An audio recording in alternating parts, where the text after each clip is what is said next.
bombs to destroy missile launchers all over Iran and buried deep under Iranian soil in many cases. The soil was no match. And we're also annihilating the manufacturing base that the regime uses to build drones and missiles at a rate that nobody thought was possible. We're knocking them out. We know where they all are. We're knocking them out very quickly. We're ahead of our initial timeline by a lot. I would say that we probably would not have thought after a month we'd be here, in addition to the fact that we've taken out the leadership twice and maybe three times. And we, as you know, we want to be involved. We don't want another president that maybe wouldn't be willing to do what I'm willing to do for the good of the world, for the good of our nation, to be stuck with the situation in 5 years or 10 years from now. So we think they should put a president in, or the head of the country in, that's going to be able to do something peacefully for a change. They've been doing this for 47 years, killing people for 47 years, whether it's the barracks or even the SS Cole where they were involved. Very strongly, they always denied it. But where they were very strongly involved, and all of the people that died through the roadside bombs died and are right now walking around with no legs, no arms, a face that's been so badly damaged. The Iranian regime has been attacking Americans and spreading terror for 47 years, and despite these countless opportunities to renounce their nuclear ambitions, which they had just a short while ago, they told Mr. Witkoff, who is standing right over here, they said, they actually said, we want to keep building. Essentially, in a real nutshell, we want to continue to build nuclear weapons. If we didn't knock out Midnight Hammer, if we didn't knock out their Iranian potential, if we didn't do that with Midnight Hammer, they would have had a nuclear weapon. They would have used it long before now. And at a minimum, Israel would have been annihilated.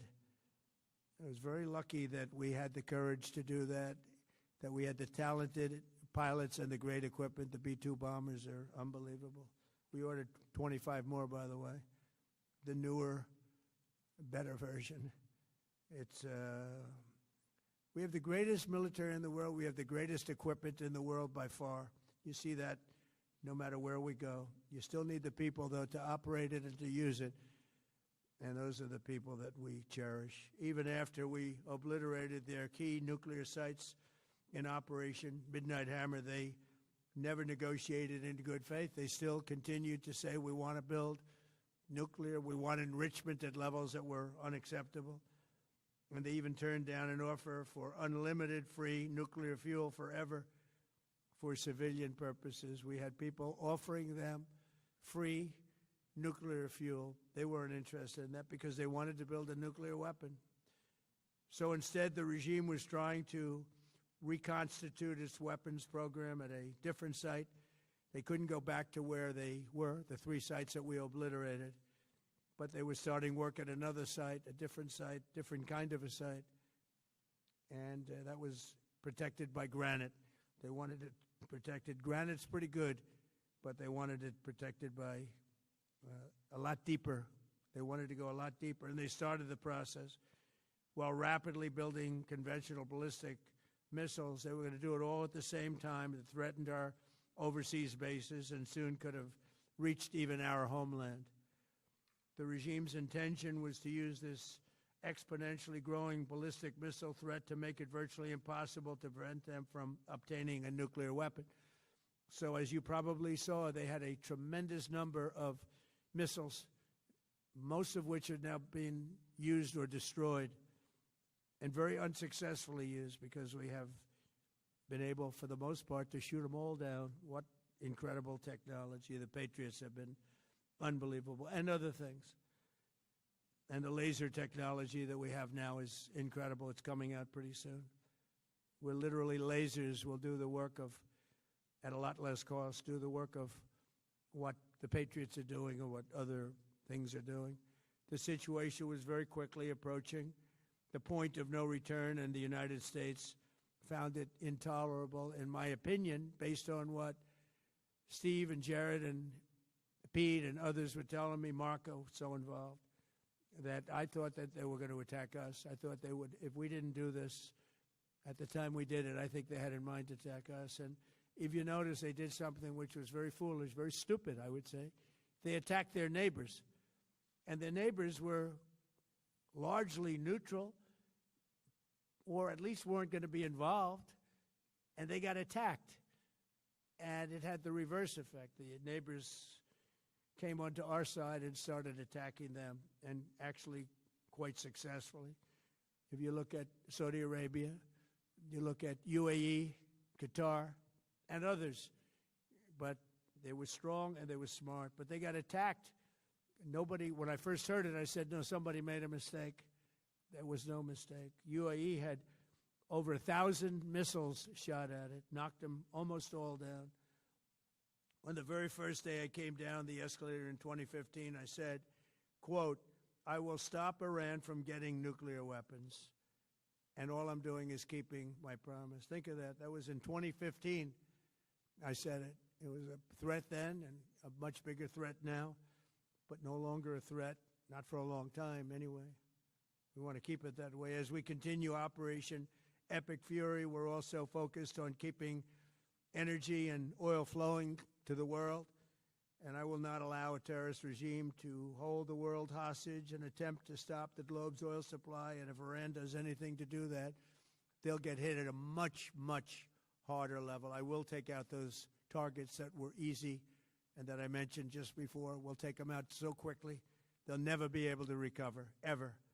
If they want to play that game, they better not play that game. In the long run, oil supplies will be dramatically more secure without the threat of Iranian ships, drones, missiles, nuclear menace, or anything. So the Strait of Hormuz is going to remain safe. We have a lot of Navy ships there. We have the best equipment in the world, inspecting for mines.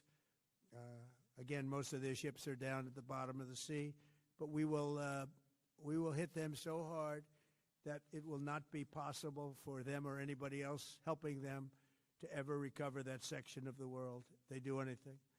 In recent years, the regime and its terror proxies have launched attacks on hundreds of commercial vessels. We're putting an end to all of this threat once and for all, and the result will be lower oil prices, oil and gas prices for American families. We've done that. We've done it. We brought it very low. This was just an excursion into something that had to be done. We're getting very close to finishing that, too. In the meantime, during this brief disruption, the United States is offering political risk insurance to any tankers operating in the Gulf. So we're putting up risk insurance. We'll perhaps go alongside of them for protection. We don't think it'll be necessary if it is. And if they do anything, the price will be incalculable. It will be so great that they will have wished they never did it, because you have to keep the straits flowing. With all of that, it affects other countries much more than it does the United States. It doesn't really affect us. We have so much oil. We have tremendous oil and gas, much more than we need.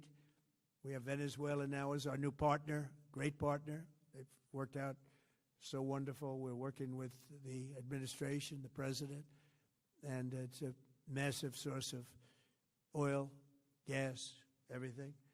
But we're in a very good position, but very unfair to other parts of the world, like China as an example. I mean, we're doing this for the other parts of the world, including countries like China. They get a lot of their oil through the straits. So we're doing this. We have a very good relationship with President Xi in China. I'm going there in a short period of time, and we're protecting the world from what these lunatics are trying to do, and very successfully, I might add. We're also waiving certain oil-related sanctions to reduce prices. So we have sanctions on some countries. We're going to take those sanctions off till this straightens out. Then who knows, maybe we won't have to put them on. There'll be so much peace. But when the time comes, the U.S. Navy and its partners will escort tankers through the strait if needed. I hope it's not going to be needed, but if it's needed, we'll escort them right through. And we have the greatest mine-sweeping ability. We have the greatest ships, and all of the, we know exactly where they're placed. We'll get them out of there very fast, but we hope we don't have any of that. And again, if they do that, if they play that game, we're going to hit them at a level that they have not seen before. So we're winning very decisively. We're way ahead of schedule. Our military is the greatest in the world, with the greatest equipment and the greatest people in the world. Nobody's ever seen anything like it. Iran's a very powerful country. They were going to take over the Middle East. If we did not hit them, they were going to take over the Middle East. They had thousands and thousands since their last hit. They had thousands and thousands of missiles and everything else. Most are now destroyed. But they were going to take over the Middle East. Those weapons were aimed at Middle Eastern countries that had nothing to do with this. They were going to take over the Middle East, and they were going to try and destroy Israel. So we stopped it with good timing, and we're very proud to be involved in this, and it's going to be ended soon. And if it starts up again, they'll be hit even harder. Thank you very much for being here. Go ahead. Any questions? Thank you so much. Go ahead. Do you approve of Iran's new supreme leader? And secondly, can you tell us more about your call with Russian President Vladimir Putin today? Yes. What did you discuss? Yes, I had a very good call with President Putin. We had a lot of people on the line from our side, from his side. We were talking about Ukraine, which is just a never-ending fight. And look, there's tremendous hatred between President Putin and President Zelensky. They can't seem to get it together. But I think it was a positive call on that subject. And we obviously talked then about the Middle East. And he wants to be helpful. I said, you could be more helpful by getting the Ukraine-Russia war over with. That would be more helpful. But we had a very good talk, and he wants to be very constructive. Yeah, please. Yeah, please. Thank you, Mr. President. On Iran, you called it an excursion. You said it would be over soon. Are you thinking this week it will be over? No, Are you talking but soon. about days? I think soon. Okay, and with respect Very to... soon. Look, everything they have is gone, including their leadership. In fact, there are two levels of leadership, and even actually, as it turns out, more than that. But two levels of leadership are gone. Most people have never even heard about the leaders that they're talking about. So it's obviously been very, very powerful, very effective. To Cuba, you said that Cuba wants to make a deal. Yes. What would the United States get in return for that, and why should Americans trust Marco Rubio to negotiate it? Well, Marco Rubio is doing a great job. I think he's going to go down as the greatest Secretary of State in history. Look at what we've done as a presidency. Look at what we've done as an administration. They trust Marco, and so do the American people trust. He's been successful no matter where he's been. He also speaks the language, which is always nice and always helpful. But he's dealing, and it may be a friendly takeover. It may not be a friendly takeover. It wouldn't matter, because they're down to, as they say, fumes. They have no energy. They have no money. They're in deep trouble on a humanitarian basis.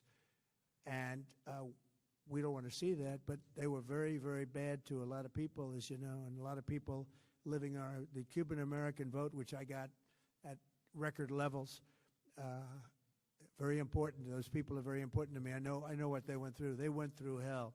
Some of them have gone on to be some of the most successful people in the country. Cuban-American business people, some of them are like the most successful in the country. And a lot of them are friends of mine, because I've been fighting this battle with them for a long time. The Castro regime was brutal, but they lived off Venezuela. Now they don't live off Venezuela. Sends them no energy, no fuel, no oil, no money, no nothing.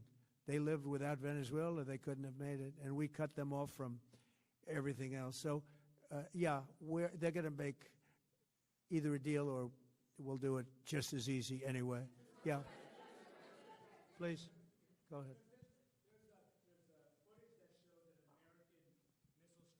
Tomahawk missile likely destroyed that Iranian girls' school. So will the U.S. accept any responsibility? Well, I haven't seen it, and I will say that the Tomahawk, which is one of the most powerful weapons around, is used by, is sold and used by other countries, you know that.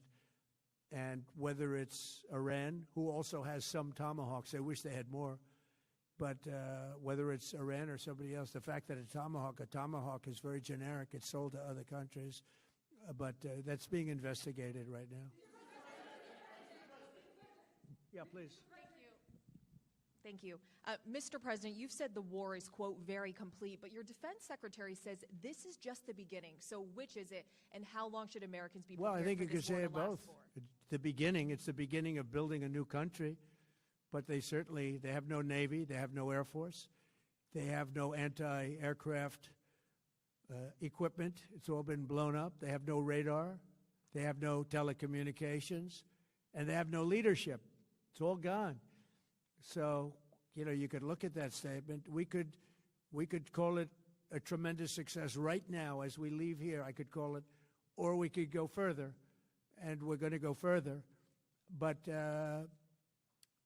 the big risk on that war has been over for 3 days. We wiped them out in the first 2 days. When you think about it, it's incredible. We wiped out a big Navy, very powerful Navy. These were ships. These were serious ships. These were ships that you buy when you want to win battles. They're all on the bottom floor. The sailors are all running off their ships. They refuse to get on the ships. The Air Force is gone. Everything's gone. The missiles are down to a trickle. The drones are down to probably 25%, and they'll soon be down to nothing. We'll have where they manufactured the drones are under fire as we speak. They're being hit. So the rest is going to be a determination as to my attitude, along with the people in the Trump administration, what we want to do. Thank you. Yeah, please. Can I ask you, you mentioned you were going to waive certain additional oil waivers or sanctions. Can you talk a little bit more about that and address in particular? Well, we're looking to keep the oil prices down. We went artificially up because of this excursion into a very positive thing. I mean, this was an excursion that a lot of people wouldn't have done. I knew oil prices would go up if I did this, and they've gone up probably less than I thought they'd go up. But I don't think anybody thought we were going to be this quickly successful. This was a military success, the likes of which people haven't seen. We have the best military. We have the best equipment. We have, I believe, the best generals. We have the best. And this went very quickly. We talked about that with President Putin. He was very impressed with what he saw because nobody's ever seen anything quite like it. Iran was a very powerful military country with all of the missiles. Now, you had the double attack. You had the original attack with us and Israel, and that knocked them for a loop. Then you had the B-2 bombers, which took out their nuclear capability, and they would have had a nuclear weapon within 2 weeks to 4 weeks. And they would have used it long before this press conference. And we might have had a much different press conference if we had a press conference at all. But it's been amazing. The military success that we've had is truly unprecedented. You've told your congressional colleagues that you will not sign any piece of legislation until the Save America Act is passed. Does that include the confirmation of Senator Mullen as your next DHS secretary? Does that mean a DHS funding bill? And Senator Thune said today it's not a matter of whether or not your Republican colleagues agree with the policy. It's about changing the process. In other words, getting rid of the filibuster to get there. So in order to get it, you're going to need Democrat votes. And what we're saying is the Save America, not the SAVE Act, which nobody knew what it was, the Save America Act, the Save America Act. And that's voter ID. We want voter ID. We want to be able to see a picture of the voter. We want to be able to see that the voter is legitimate. We want, very importantly, confirmation that this voter is a citizen of the United States of America, and we want no mail-in ballot scams. So we have exceptions for the military, for sick, for disabled, and for people that are away, business trips or whatever. Even vacations will be very liberal in that. We've added two things to it: no men in women's sports and no transgender mutilization of our children. We don't want it's mutilization of our children, and we don't want that. So we added those two things. That's the 5 points. We have 5 very good points. It polls at 86% with Democrats. Think of that. The overall vote is 86%. With Republicans, it's 98%. And the only one opposed to it is a Democrat leadership because they cheat. They want to cheat. So we added those 2 points. We're going for the gold, and we're going to have to fight like hell. Now, certain things will happen. Certain things will take place. I'm here to do a great job for the country. But we don't have a country, if we're going to have elections that are so corrupt and so dishonest like we've witnessed over the last period of time. You know, as an example, virtually nobody has nobody has a system of mail-in ballots like we have. No other country in the world. France went away from it. They all went, you know why? Because it's corrupt. And Jimmy Carter, when he had a commission, frankly, I think it's probably the best thing Jimmy Carter did. He said, you can't have mail-in voting because it's inherently dishonest. And it's turned out to be totally dishonest, so we're going to fight for it. Yeah. Has Iran activated any sleeper cells inside the U.S.? There's reports that they have pressed that trigger button to activate those cells, at least abroad. Well, they've been trying for a long time. We've been very much on top of it. One of the things we have to do is get the Democrats to stop the Democrat shutdown, because, as you know, the apparatus that looks into that, Schumer and the Democrats have shut it down, which tells you they probably hate our country a lot. But the Democrats have to open that up. But we've got very, very good intelligence into that. We know a lot of different things that have happened that have been very bad. A lot of them came in during the Biden open border period, but we have them under, we've got them, we're watching every single one of them. Yeah, we know a lot about them. The biggest problem we have is the Democrat shutdown. We know a lot about them, but the shutdown doesn't allow us to do what we have to do. Do you have to take him out? Does he have a target on his back? You mean the new supreme leader? You mean the son? How can there be an Iran with Well, another I don't want to say that, but you know, I was disappointed because we think it's going to lead to just more of the same problem for the country. So I was disappointed to see their choice.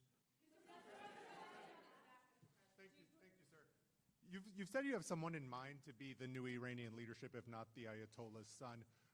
What are you looking for in that person? Are you looking at someone internal, given that you just said that their leadership has been decimated? I like the and idea of, internal and eternal, come to think of it. But I like the idea of internal because it works well. I mean, I think we've proven that so far in Venezuela. We have a woman, Delcy, who has been, president of the country, very respected, she's doing a great job. And it's, no disruption. We had, as you remember, Iraq, where everybody got fired. The military got fired, the police got fired, the politicians got fired. There was nobody. And you know what they turned into? ISIS. And we don't want that.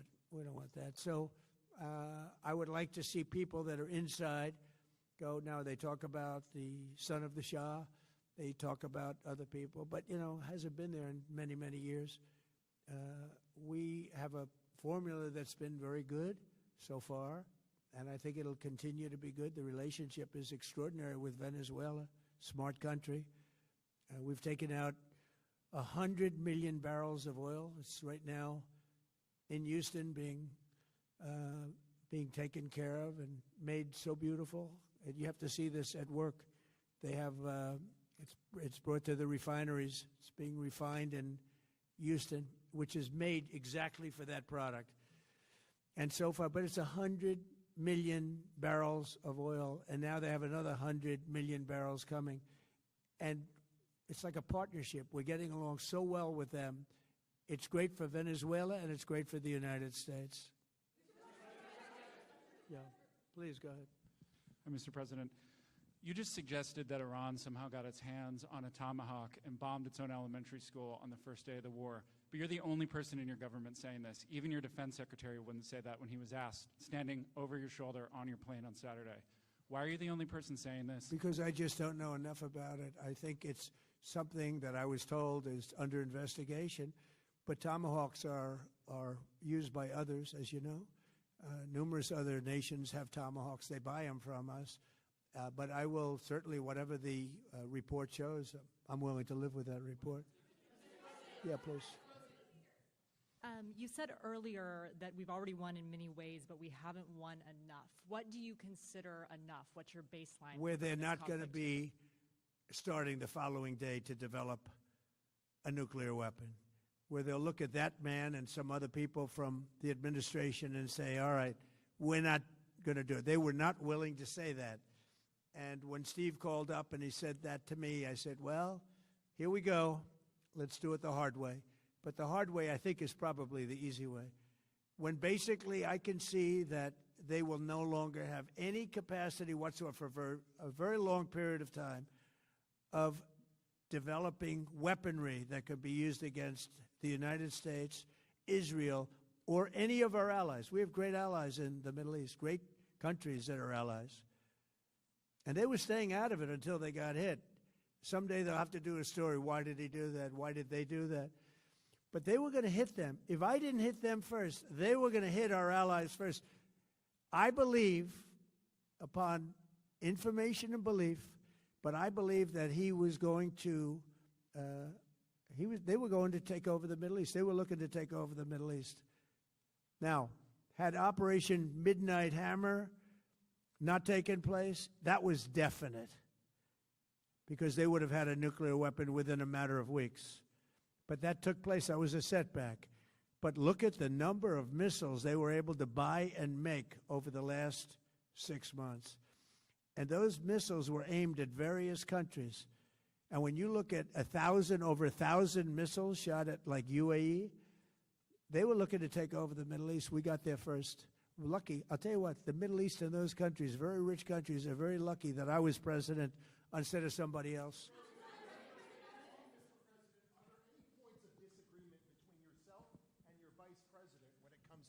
Action in Iran?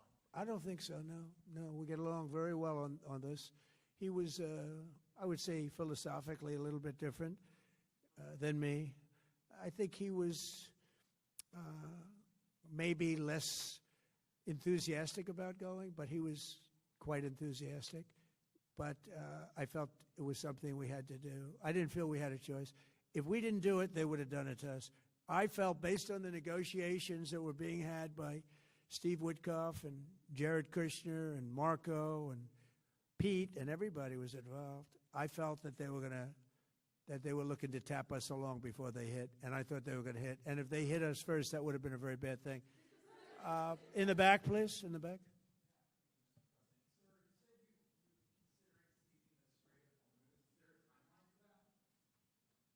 About the Strait, you mean? Yeah, well, I want to keep it open. I want to keep it good. You know, it doesn't pertain to us so much as it does to China. We're really helping China here and other countries because they get a lot of their energy from the Straits. But, hey, look, we have a good relationship with China. It's my honor to do it. Yeah. Supreme Leader, you have called him an unacceptable choice. So does he have a target on his back, and how can you say I don't want to say whether or not he does because that would be inappropriate. But, hey, look, I had a target on my back because, as you people wrote pretty well, they caught the assassin that was after me. So we just got them first, but they caught the assassin. They have him now in custody that was after me. So, you know, but people don't like to mention that, but they did catch him. And I'd like to congratulate our military, Secret Service, FBI, all of the people that worked on that, but they did. Yeah, please. Go ahead. No, go ahead, please. Thank you, Mr. President. You promised the Iranian people you would help them, but it sounds like you're willing to end this fight after your military objectives have wrapped up. Isn't that a betrayal of the people? Will I help them? I'd like to, if they can behave, but they've been very menacing. You know, they're great people. They have an amazing population. It's amazing, smart, brilliant, energetic. They have a great, I'd love to help them, but they have to be in a system that allows them to be helped. And right now they're in a system that only allows failure. And I don't want that. And I want a system that's not going to be attacking us. We want a system that can lead to many years of peace. And if we can't have that, we might as well get it over with right now. Yeah, please. President. As of today, there have been 8 U.S. military fatalities associated with the war in Iran. How many American deaths are you willing to have in this war?